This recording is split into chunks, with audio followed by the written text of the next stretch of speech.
धेरै दिनको व्यस्तताका बावजुद आज मैले कक्षा 10 को अर्थशास्त्रको चाहिँ भर्चुअल क्लासलाई चाहिँ मैले तयार गर्न गइरहेको छु। माग गर्नुहोला त्यसको लागि मैले धेरै दिनपछि आज समय निकालेको छु, जसमा आज मैले सरकारी बजेट गभर्नमेन्ट चाहिँ बजेटको सम्बन्धमा मैले आज व्याख्या गर्नेछु अथवा विद्यार्थी भाइ बहिनीहरूलाई चाहिँ सरकारी बजेटको बारेमा अथवा सार्वजनिक वित्त अर्थात् बजेटको बारेमा चाहिँ मैले भन्नेछु। सबभन्दा पहिले सरकारी बजेटको अर्थ हामीले बुझ्नुभन्दा पहिले यो बजेट भन्ने शब्द चाहिँ कसरी र कहाँबाट चाहिँ सुरु भयो भन्ने कुराहरू ऐतिहासिक पृष्ठभूमि अथवा हिस्टोरिकल ब्याकग्राउन्ड हामीले अलि बुझ्नु चाहिँ जरुरी हुन्छ।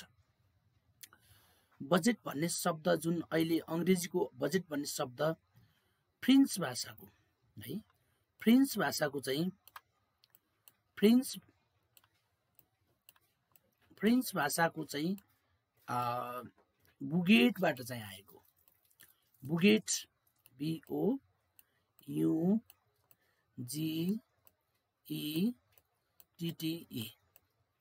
है, बुगेट भन्ने शब्दबाट चाहिँ आएको र पछि यो बुगेट भन्ने शब्दबाट चाहिँ बजेट बन्न गएको। यो बुगेटको शाब्दिक अर्थ के हो त भन्दा छालाको चाहिँ सानो थैली अथवा सानो छालाको थैली अर्थात् झोला भनेर पनि भन्न सकिन्छ, जुन बेलायतका अर्थमन्त्री रोबर्ट वालपोलले सबैभन्दा पहिले आफ्नो पार्लियामेन्टमा चाहिँ सरकारको चाहिँ आर्थिक योजना अर्थात् आम्दानी र खर्चको विवरण सम्बन्धी पत्र निकालेर प्रस्तुत गर्नुभएको थियो। त्यही बेलादेखि नै त्यो बुगेट भन्ने शब्दबाट बिस्तारै बजेट भन्ने शब्द हुन गयो र बजेट भन्नाले सामान्यतया सरकारको एक वर्षको आर्थिक योजनालाई चाहिँ जनाउँछ, जसमा सरकारले एक वर्षमा कुन कुन स्रोतबाट कसरी आम्दानीहरू प्राप्त गर्ने र उक्त प्राप्त आम्दानीलाई कुन कुन शीर्षकमा कसरी खर्च गर्ने भन्ने कुराहरू चाहिँ उल्लेख गरिएको हुन्छ। त्यसकारण हामीले सरकारी बजेट भन्नाले के बुझिन्छ त अथवा त्यसको अर्थ के हो त भन्दा कुनै पनि देशको सरकारले आगामी आर्थिक वर्षका लागि प्रस्तुत गर्ने सम्पूर्ण आय र व्यय सम्बन्धी विवरणलाई सरकारी बजेट भनिन्छ भनेर हामीले सरकारी बजेटलाई चाहिँ परिभाषित गर्न सक्छौं। त्यसकारण हामीले समग्रमा के भन्न सक्नु पर्छ भन्दा अथवा अर्को शब्दमा हामीले भन्ने हो भने कुनै पनि सरकारले एक वर्षको अवधिमा विभिन्न स्रोतबाट प्राप्त गर्ने आम्दानी र विभिन्न शीर्षमा गर्ने खर्चको विवरणलाई सरकारी बजेट भनिन्छ भनेर पनि भन्न सकिन्छ। अझैलाई सोझो र सरल भाषामा अथवा सामान्य अर्थमा भन्ने हो भने सरकारको आम्दानी र खर्चको विवरणलाई सरकारी बजेट भनिन्छ भनेर पनि भन्न सकिन्छ। यसरी विद्यार्थी भाइ बहिनीहरूले सबभन्दा पहिले त सरकारी बजेट अर्थात् बजेटको चाहिँ अर्थ बुझ्न जरुरी हुन्छ। त्यसकारणले बजेट भनेको कुनै पनि देशको सरकारको आगामी आर्थिक वर्षका लागि प्रस्तुत गर्ने सम्पूर्ण आम्दानी र खर्चको विवरण सम्पूर्ण विवरणलाई चाहिँ सरकारी बजेट भन्ने गरिन्छ। बजेटलाई सरकारको आगामी वर्षको आर्थिक योजना अर्थात् वित्तीय योजनाका रूपमा पनि यसलाई परिभाषित गर्न सकिन्छ अर्थात् भन्ने गरिन्छ। सरकारको आगामी आर्थिक वर्षको वित्तीय योजनाको रूपमा वित्तीय पोलिसीको रूपमा पनि अथवा प्लानको रूपमा पनि यसलाई लिने गरिन्छ। यसमा विशेष गरी सङ्कलित राजस्वलाई सरकारले प्रशासनिक र विकास कार्यमा चाहिँ खर्च गर्ने गर्दछ। अर्थात् सरकारी बजेटलाई विशेष गरी दुई भागमा विभाजन गर्न सकिन्छ। प्रशासनिक खर्च जसलाई हामी नियमित खर्च पनि भन्छौँ अर्कोतिर विकास कार्यमा गरिने खर्चलाई हामी पुँजीगत खर्च अर्थात् विकास खर्च भनेर पनि भन्न सकिन्छ। तर बजेटमा विशेष गरी सरकारको आम्दानी र खर्चको बारेमा विस्तृत विवरण भए पनि विशेष गरी बजेटमा 3टा कुराहरू समावेश गर्ने गरिएको छ अर्थात् प्रचलन चलेको छ। पहिलोमा चाहिँ हामीले के बुझ्नु पर्यो त भन्दा अघिल्लो आर्थिक वर्षको आय र व्ययको, आय भनेको आम्दानी हो, व्यय भनेको खर्च हो, खर्चको समीक्षा यथार्थ विवरणहरू चाहिँ समीक्षा गरिएको हुन्छ अथवा यसलाई समराइज गरिएको हुन्छ अथवा ओभरभ्यू गरिएको हुन्छ। त्यो के हो त भन्दा तथ्यमा आधारित विगत वर्षमा चाहिँ सरकारले विभिन्न क्षेत्रमा गरिएको खर्च र त्यसबाट प्राप्त भएको उपलब्धिहरूको चाहिँ सारांश चाहिँ राखिएको हुन्छ, जसलाई हामी अघिल्लो आर्थिक वर्षको चाहिँ आम्दानी र खर्चको समीक्षा भनेर चाहिँ भनिन्छ। त्यो यथार्थ आँकडामा चाहिँ आधारित हुन्छ अथवा तुलना योग्य कम्पेरेबल हुन्छ।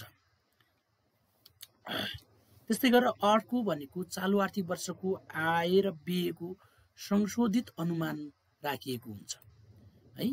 चालु आर्थिक अथवा करेन्ट इयरको चाहिँ आम्दानी र खर्चको संशोधित अनुमान, विशेष गरी सरकारले आगामी वर्षको चाहिँ खर्चको चाहिँ अनुमान र खर्चको चाहिँ प्रस्तावित खर्चको रकम चाहिँ उल्लेख गरिएको हुन्छ र यसमा चाहिँ चालु आर्थिक वर्षको चाहिँ आय र व्ययको संशोधित अनुमान चाहिँ राखिएको हुन्छ। र तेस्रो पक्ष भनेको चाहिँ आगामी वर्षको प्रस्तावित आय व्ययको चाहिँ अनुमान चाहिँ राखिएको हुन्छ। यी 3टा पक्षहरू चाहिँ बजेटमा चाहिँ उल्लेख गरिएको हुन्छ अर्थात् यी 3टा पक्षहरूलाई उल्लेख गरेर बजेट निर्माण गरिएको हुन्छ। र नेपालको सन्दर्भमा हामीले भन्ने हो भने सरकारी बजेट अर्थात् बजेट चाहिँ जेठ 15मा चाहिँ ल्याउनु पर्ने, अर्थमन्त्रीले बजेट भाषण गर्नुपर्ने संवैधानिक व्यवस्था कायम गरिएको छ। त्यसकारणले सरकारले जसरी पनि जेठ 15मा चाहिँ संसदमा बजेट पेश गरिसक्नुपर्ने प्रावधान, कानुनी प्रावधान अर्थात् संवैधानिक प्रावधान चाहिँ राखिएको छ। विशेष गरी आर्थिक वर्ष सुरु हुने भनेको साउन 1 गतेबाट चाहिँ सुरु भएर असाढ मसान्तमा चाहिँ सकिने गर्दछ।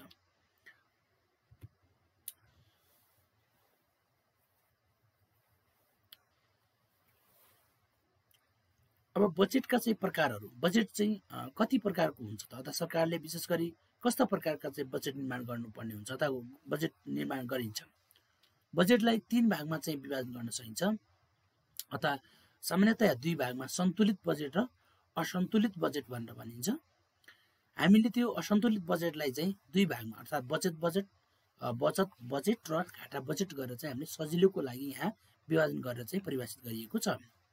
सबभन्दा पहिले हामीले अब सन्तुलित बजेट भनेको के हो त है। सन्तुलित, जसलाई हामी ब्यालेन्स बजेट भनेर भन्छौँ, सरकारको अनुमानित आय र प्रस्तावित खर्च रकम एक आपसमा बराबर हुन्छ भने त्यसलाई सन्तुलित बजेट भनिन्छ। अर्थात् सरकारको आम्दानी र खर्च एक आपसमा के हुन जान्छ, खर्चको रकम बराबर हुन्छ भने त्यसलाई हामी सन्तुलित बजेट अर्थात् ब्यालेन्स बजेट भनेर भन्छौँ। यस्तो अवस्थामा सरकारले अनुमानित गरेको आय र प्रस्तावित खर्चको रकम चाहिँ एउटै हुन्छ। त्यस्तो बजेटलाई हामी सन्तुलित बजेट भनेर भन्छौँ। अर्को चाहिँ हामीले असन्तुलित बजेट भनेको चाहिँ सरकारको अनुमानित आय र प्रस्तावित खर्च रकम एक आपसमा बराबर हुँदैन भने त्यस्तो बजेटलाई हामी असन्तुलित बजेट भनेर भन्छौँ। असन्तुलित बजेट चाहिँ 2 किसिमको हुन्छ। यसमा हामीले सबभन्दा पहिले बचत बजेट, जसलाई हामी सरप्लस बजेट भनेर भन्छौँ। सरकारको अनुमानित आय रकम प्रस्तावित खर्च भन्दा बढी हुन्छ भने त्यसलाई बचत बजेट भनिन्छ। अर्थात् सरकारको अनुमानित आय प्रस्तावित खर्चको रकम भन्दा बढी हुन जान्छ भने त्यसलाई हामी बचत बजेट भनेर भन्छौँ। अर्थात् यहाँ हामीले संकेतमा आय इज ग्रेटर देन खर्च हैन। अब यो बचत बजेट चाहिँ कस्तो अवस्थामा सरकारले चाहिँ निर्माण अथवा ल्याउँदा राम्रो हुन्छ त भन्दा जति बेला अर्थतन्त्रमा मुद्रास्फीतिको अवस्था अर्थात् मूल्यस्तर वृद्धि भएको अवस्थामा चाहिँ बचत बजेट ल्याउनु राम्रो मानिन्छ। यदि सन्तुलित बजेट अहिलेको अवस्थामा त्यति राम्रो मानिँदैन। सन्तुलित बजेट भन्नाले विशेष गरी अर्थतन्त्रमा आएको उतार चढावलाई चाहिँ त्यसले सम्बोधन एड्रेस गर्न सक्दैन, अथवा अर्थतन्त्रमा आएको उतार चढाव भन्नाले मुद्रास्फीति होइन मन्दीको अवस्थालाई चाहिँ त्यसले रिकभर गर्न सक्दैन। त्यसकारणले अहिले सन्तुलित बजेटको अवधारणा चाहिँ त्यति उपयुक्त मानिँदैन। त्यसकारणले अहिलेका सरकारहरूले विशेष गरी अझ विकासोन्मुख देशहरूका चाहिँ सरकारहरूले चाहिँ असन्तुलित बजेट चाहिँ बढीभन्दा बढी चाहिँ ल्याउने गर्दछ। त्यसकारणले यदि मुद्रास्फीतिको अवस्था मूल्यस्तर वृद्धि भएको छ भने त्यस्तो अवस्थामा सरकारले बचत बजेट अथवा सरप्लस बजेट ल्याउन चाहिँ उपयुक्त मानिन्छ, जसले मुद्रास्फीति र मूल्यस्तर वृद्धिलाई चाहिँ रोक्नमा त्यसले सहयोग गर्दछ। अर्को चाहिँ छ घाटा बजेट, जसलाई हामी डिफिसिट बजेट भनेर पनि भन्छौँ है। घाटा बजेट सरकारको अनुमानित आय रकम प्रस्तावित खर्चभन्दा कम हुन्छ भने त्यसलाई घाटा बजेट भनिन्छ। अर्थात् यसलाई सङ्केत रूपमा आय इज लेस देन खर्च है। अझ यसलाई अझ सरल भाषामा भन्ने हो भने सरकारको आम्दानी भन्दा खर्च बढी हुन जान्छ भने त्यस्तो बजेटलाई हामी घाटा बजेट भनेर भन्छौँ। विशेष गरी सरकारले आर्थिक मन्दीको अवस्थामा अर्थात् डिप्रेसनको बेलामा चाहिँ मन्दीको अवस्थामा चाहिँ घाटा बजेट ल्याउनु उत्तम मानिन्छ, जसले मन्दीको अवस्थालाई रिकभरी गर्न चाहिँ घाटा बजेटले सरकारले चाहिँ बढी खर्च गर्नुपर्ने हुन्छ। किनभने आम्दानी भन्दा बढी खर्च यदि सरकारले चाहिँ गर्छ भने त्यसले चाहिँ मन्दीको अवस्थाबाट रिकभर गर्न यसले मद्दत पुर्याउँदछ। यसरी बजेट चाहिँ 3 किसिमको चाहिँ हुने गर्दछ। हामीले सन्तुलित बजेट, बचत बजेट र घाटा बजेट भनेर हामीले व्याख्या गरिसकेका छौँ। विशेष गरी सामान्यतया अहिलेको अवस्थामा चाहिँ विशेष गरी धेरैभन्दा धेरै सरकारले चाहिँ घाटा बजेट नै प्रस्तुत गरेको पाइन्छ। बचत बजेट त्यति उपयुक्त चाहिँ मानिँदैन। यदि मुद्रास्फीतिको अवस्था मूल्यस्तर वृद्धि भएको चाहिँ तेजी होइन मुद्रास्फीति एकदमै अत्यन्त रूपमा चाहिँ अगाडि बढिरहेको छ अथवा बढ्दै गएको छ भने त्यसलाई सम्बोधन गर्नको लागि सरकारले चाहिँ बचत बजेट चाहिँ ल्याउन सक्छ। त्यस्तै अब हामीले बजेटको प्रकारपछि बजेटका अङ्गहरू होइन कम्पोनेन्ट्स अफ द बजेटका चाहिँ अङ्गहरूको बारेमा हामीले बुझ्न जरुरी हुन्छ। अथवा बजेट निर्माण गर्दाखेरि के कुराहरू हुन्छन्, त्यसका कुन कति अङ्गहरू हुन्छन् भन्ने कुरा चाहिँ हामीले बजेटका अङ्गहरू सम्बन्धी हामीले पढ्नुपर्छ। कहिलेकाहीँ क्वेसन पनि सोध्ने गर्छ सरकारी बजेट भनेको के हो होइन, सरकारी बजेटका अङ्गहरू के हुन् व्याख्या गर्नुहोस् भन्न पनि यस्तो प्रकारको क्वेसन सोध्न सक्छ। यसमा हामीले सरकारी बजेटका चाहिँ अङ्गहरू विशेष गरी 5 किसिमका हुने गर्छन्। सबभन्दा पहिले हामीले पहिलो नम्बरमा आर्थिक प्रगतिको समीक्षा है। पहिलो भाग भनेको चाहिँ अङ्ग भनेको आर्थिक प्रगतिको समीक्षा। बजेटले आगामी वर्षको लागि प्रस्तुत गर्ने भए पनि होइन आगामी वर्षको लागि प्रस्तुत गर्ने आय र व्ययको विवरण भए पनि यसमा विगतका आर्थिक वर्षहरूमा गरिएको खर्च र आम्दानीको समीक्षा गरिएको हुन्छ है। गत वर्षमा चाहिँ अथवा गत वर्ष गरिएको चाहिँ खर्च र आम्दानीको चाहिँ समीक्षा तथ्यगत रूपमा चाहिँ समीक्षा गरिएको हुन्छ। जस्तो आर्थिक वृद्धि होइन, गत वर्षको आर्थिक वृद्धि चाहिँ के कस्तो रह्यो होइन, त्यस्तै राजस्व सङ्कलनको अवस्था के रह्यो होइन, खर्च चाहिँ सरकारले कति गरी छुटिएको चाहिँ जुन पुँजीगत खर्च हो त्यो पुँजीगत खर्च चाहिँ कसरी र कुन रूपमा चाहिँ गरिएको छ होइन, त्यो सम्बन्धी अवस्थाहरू, त्यसबाट प्राप्त भएका उपलब्धिहरू, वैदेशिक व्यापारको अवस्था कस्तो रह्यो होइन, त्यस्तै गरेर वैदेशिक सहायता होइन फरेन एड भनेर भन्छौँ, त्यस्तै भुक्तान सन्तुलन ब्यालेन्स अफ पेमेन्ट बिओपी भनेर भन्छौँ हामी, मूल्य स्तरको अवस्था अथवा मूल्य वृद्धिको अवस्था कस्तो रह्यो होइन। यी यावत कुराहरूको चाहिँ तथ्यगत रूपमा चाहिँ सरकारले बजेट प्रस्तुत गर्दा आगामी आर्थिक वर्षको चाहिँ बजेट प्रस्तुत गर्ने भन्दा पहिले चाहिँ गत वर्षको चाहिँ आर्थिक प्रगतिको समीक्षा गर्ने चलन चाहिँ रहेको पाइन्छ, जसलाई हामीले गत वर्षको आर्थिक क्रियाकलापहरूको समरी अर्थात् त्यसलाई चाहिँ के भन्छ संक्षिप्त रूपमा चाहिँ व्याख्या गरिएको हुन्छ। त्यस्तै दोस्रो नम्बरमा चाहिँ बजेटको उद्देश्य हुन्छ। दोस्रो अङ्ग भनेको बजेटको चाहिँ उद्देश्य हो है, बजेटको उद्देश्य। अब बजेटको उद्देश्य के हुन्छ त भन्दा विशेष गरी देशमा उपलब्ध स्रोत साधन आर्थिक सामाजिक र राजनीतिक अवस्थाका आधारमा बजेटका उद्देश्यहरू निर्धारण गरिएका हुन्छन्। सबभन्दा पहिले त हाम्रो एउटा गाउँघरमा सामान्य पुरानो भनाइ छ, घाँटी हेरेर हाट निल्नु। अर्थात् कुनै पनि बजेटले गरिने खर्चहरू र आम्दानीको अवस्था के छ भन्ने कुरा हेरेर, अथवा साधन स्रोतहरू के छ, कस्तो अवस्था छ, ती स्रोत साधनहरूको अवस्था र देशको आर्थिक सामाजिक र राजनीतिक अवस्था चाहिँ परिवेश चाहिँ कस्तो छ, त्यसको आधारमा बजेटले आफ्नो उद्देश्यहरू निर्धारण गर्नुपर्ने हुन्छ अथवा तत्कालीन अवस्थालाई सम्बोधन गर्नुपर्ने हुन्छ। तेस्रो नम्बरको अथवा तेस्रो अङ्ग भनेको सरकारी खर्चको अनुमान गर्ने होइन। सरकारी खर्च कति हुन्छ त, अथवा कति गर्न सकिन्छ अथवा कति हुन्छ भन्ने कुराहरू इस्टिमेट गर्नु पर्यो सरकारले आफ्नो उद्देश्य अनुरूप चालु र पुँजीगत खर्च शीर्षकभित्र रहेर अनुमान गरी खर्चको प्रस्ताव गर्दछ। सरकारको मुख्य उद्देश्य शान्ति सुरक्षा कायम गर्नु र जनकल्याण गर्नु रहेको हुन्छ। विशेष गरी हामीले के बुझ्न सकिन्छ त भन्दा सरकारले खर्चको प्रस्तावित खर्चलाई प्रस्ताव गर्नुभन्दा पहिले त्यो खर्चको अनुमान गर्नको लागि सामान्यतया चालु खर्च चाहिँ कति हुन्छ र त्यसपछि पुँजीगत खर्च को शीर्षकहरू के हो र कुन कुरालाई चाहिँ सम्बोधन गर्नुपर्छ भनेर ती दुईटा चालु र पुँजीगत खर्चको शीर्षकभित्र रहेर चाहिँ अनुमान गर्नुपर्ने हुन्छ। र जहिले पनि सरकारको मुख्य उद्देश्य भनेको शान्ति सुरक्षा कायम गर्नु होइन, बाह्य आक्रमणबाट चाहिँ बचाउनु र अर्कोतिर चाहिँ जनकल्याणलाई चाहिँ बढावा अथवा जनकल्याणमा वृद्धि गर्नुहुन्छ। तर त्यसको लागि सबभन्दा पहिले विकास खर्च चाहिँ सरकारले बढी गर्नुपर्ने हुन्छ। तर त्यस्तो केसमा चाहिँ हामीले भन्ने हो भने, नेपालको सन्दर्भमा हामीले कुरा गर्ने हो भने नियमित अथवा चालु खर्च चाहिँ बढी छ भने पुँजीगत खर्च चाहिँ कम छ। पुँजीगत खर्च सरकारले जति एलोकेसन गर्छ अथवा फाँड गर्छ त्योभन्दा कम सरकारी पुँजीगत खर्च भएको उदाहरणहरू प्रशस्तै छन्।